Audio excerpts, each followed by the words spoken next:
Chat. It was a regular Friday night, and I was up late chatting with my friend Bradley on this virtual chat room we found online. He told me and the other guys, who he had just met, that he was able to stay up as late as he wanted because his parents were away until the weekend and he had the house to himself. We stayed on there a few hours, having fun with these random people, and I noticed Bradley had taken a liking to one girl in particular. Soon enough, my mom was calling out for me to go to sleep. As I was about to log off, I asked Bradley what he was doing tomorrow, thinking he might want to stop by my place. He didn't reply for a while until, "Bradley is typing a message." Then it went blank. "Bradley is typing a message." Nothing again. "Whatever, man. I'm going to bed. We'll talk about it tomorrow," I said. It was strange for him to just stop replying like that. I didn't hear from him again until the next day when I logged into the chat site he was on. He apologized for not replying last night and said he had just been busy. We had a brief exchange, and he said he would come over soon, saying it was urgent. That was fine, but I questioned why he didn't want to see his parents first. He would be home any minute. He insisted there was no time because he had something really important to show me, and then logged straight off. I thought that was out of character for him, as he usually put his family before anything, and I grew curious about what he wanted to show me so badly. I expected him to be over soon, as he only lived about 20 minutes away, when I received a disturbing phone call. It was Bradley's parents, who had just come home and were sounding extremely worried. They asked if I knew anything on Bradley's whereabouts, to which I told them not to worry, because he is in fact on his way over. The phone fell silent for a moment, until I heard a deathly scream from a mother in the background on the other end of the line. The father drew a deep breath, and bravely strung together a sentence that I'll never forget. "Get out of the house now. Bradley's here. He's dead." They had found Bradley's lifeless body hung up like a coat in the wardrobe. I ended the call in shock, as it became apparent why he asked if I would be home alone, when suddenly I heard the back door creak open. Instinctively, I did the first thing I could think of and quickly crawled under my bed to hide. I heard the sound of footsteps coming closer, ever so slowly. I dared not to open my eyes, but when I dreadfully peeked through my fingers, I saw these pale, white, cold, bare feet coming into my room. Almost in slow motion. I would hate to see the person such feet belonged to. As they slowly approached the bed, you could hear the dampness of the footsteps peeling away from the floorboards. My heart was pounding into my mouth, and I held my breath. Just when I couldn't possibly get any more scared, my phone let off a loud beep to notify me that I had received a message. It was from Bradley's phone and read, "Where are you?" As the feet stopped abruptly, dead in their tracks.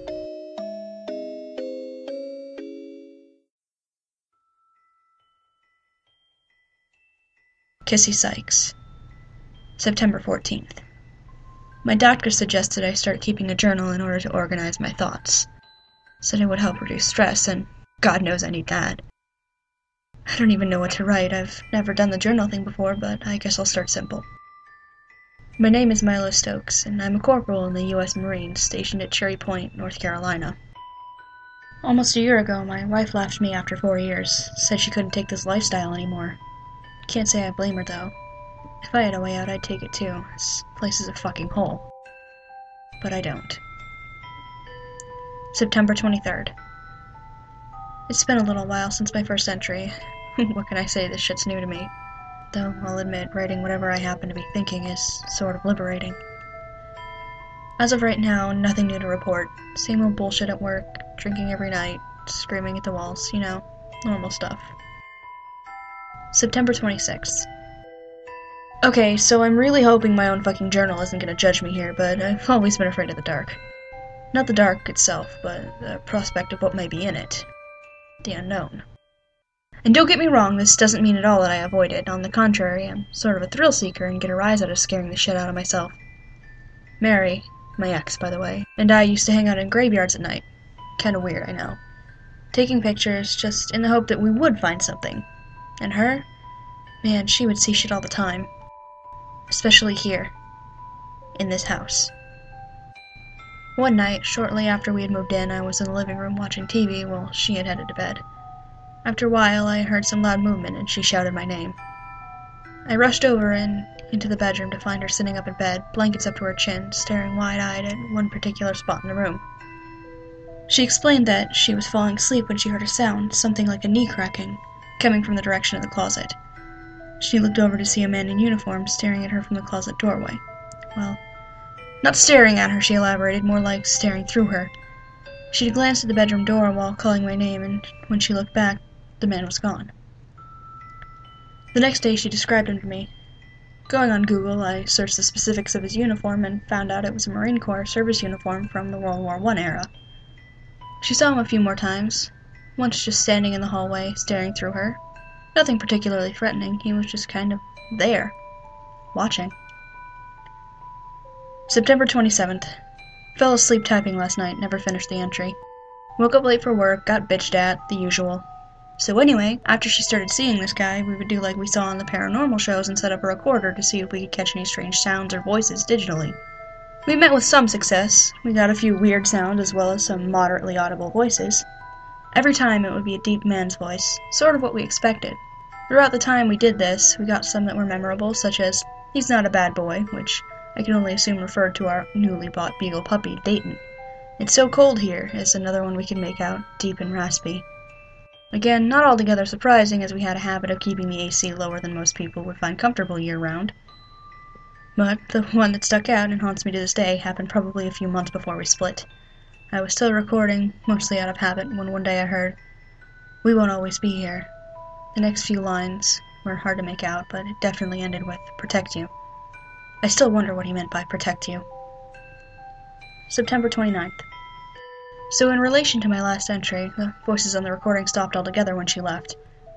I literally heard nothing, not even the static that used to permeate the spaces in between the messages he would leave us, but recently strange things have been happening around the house.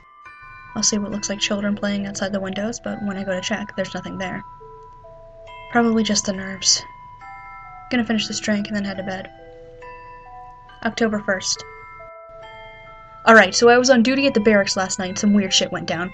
I let my A duty take the first sleeping post, and in those few hours I was totally alone in the duty hut. No one went in or out.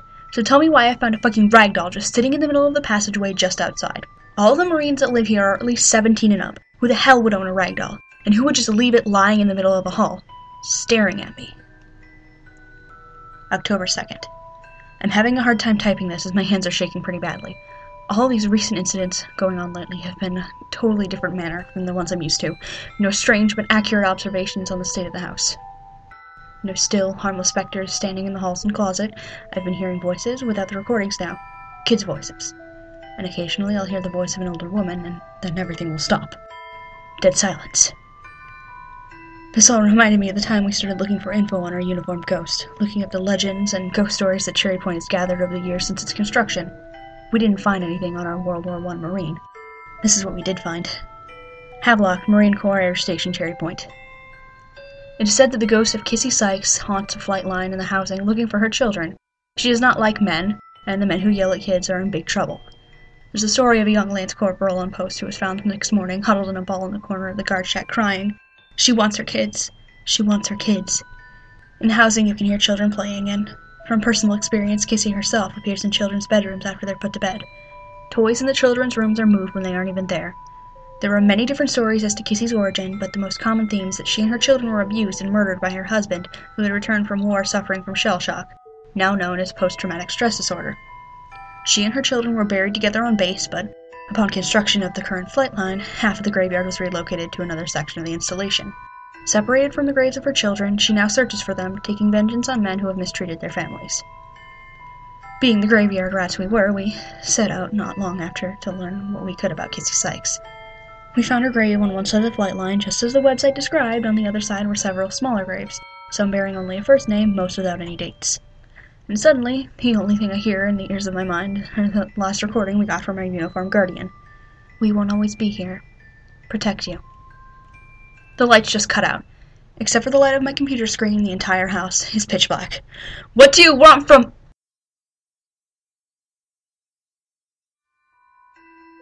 Police report, October 4th.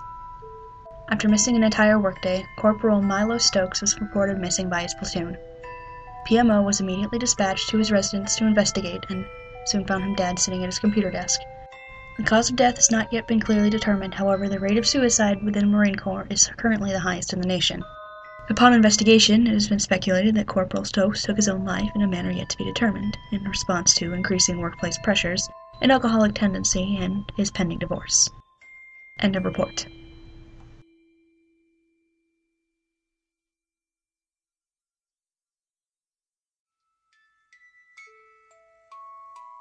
Guests in our home. I love how my grandfather is always around to keep me company. On days that my mom isn't around, Grandpa is always nearby to comfort me. I sit on his lap, tell him stories about my day, and I never feel like I'm alone. Although our house is never empty, even when Mom leaves for work and I sit with Grandpa and read stories while he enjoys his chair. We always have guests in every room of our house. There's Edna and Elma, the twins my grandfather is friends with. They're always sitting together in the kitchen with a teapot between just the two of them. There's also Joseph the plumber, who went to school with Dad. Often seated with him in his study as Dad is hunched over his desk with a grin on his face, always looking at their high school yearbook while Joseph keeps him company as old friends should. Unless Mom needs to use a spare chair, then Joseph just stands next to Dad as he looks at his yearbook. Then we have our younger guests like Beth and Thomas, who are around my age, often upstairs when they are playing with me. However, I don't really care if Thomas stays up there with his mom and dad. He never talks to me, and always makes a stupid face at me when I try to play with him. But Beth is really nice. She has pretty blonde curls in her hair, wears pretty perfumes and makeup, and sometimes Mom buys new dresses for her to wear. I'm sure she likes those, because she always has a smile on her face, even when I accidentally ask Mom how she got that ugly scar on her back. I felt bad when Mom told me that she had gotten the scar when she came here and was separated from her parents, who Mom says were very bad people, so I guess that makes her like the sister I never had. But I just like playing games with her when I'm bored. But Mom often scolds me if I get Beth's dresses dirty or accidentally knock her down. Tonight my mom says we'll be having another guest and a new friend for me to play with. Hopefully his family can come too, but Mom says it's hard to get an entire family like Thomas's to come and stay in our home, so before she leaves for work she tells me that she'll be home by midnight. She gives me a kiss on the cheek, packs up her tools, and tells me to go make some space in Beth's room for a new boy to stay. It's the last time I talk to Mom before she leaves for work, and I go upstairs to get the bedroom ready.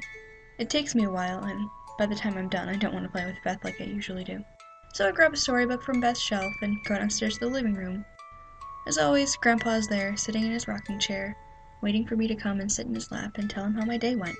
So I climb up into his lap and snuggle against him as I tell him about our new guest, but I notice something's wrong. His head is limp to one side, and his eyes are closed. So I hop off his lap, and I go into the kitchen as fast as I can. I run past Edna and Elma, and immediately go for the bottom drawer next to the silverware where we keep Grandfather's emergency supplies.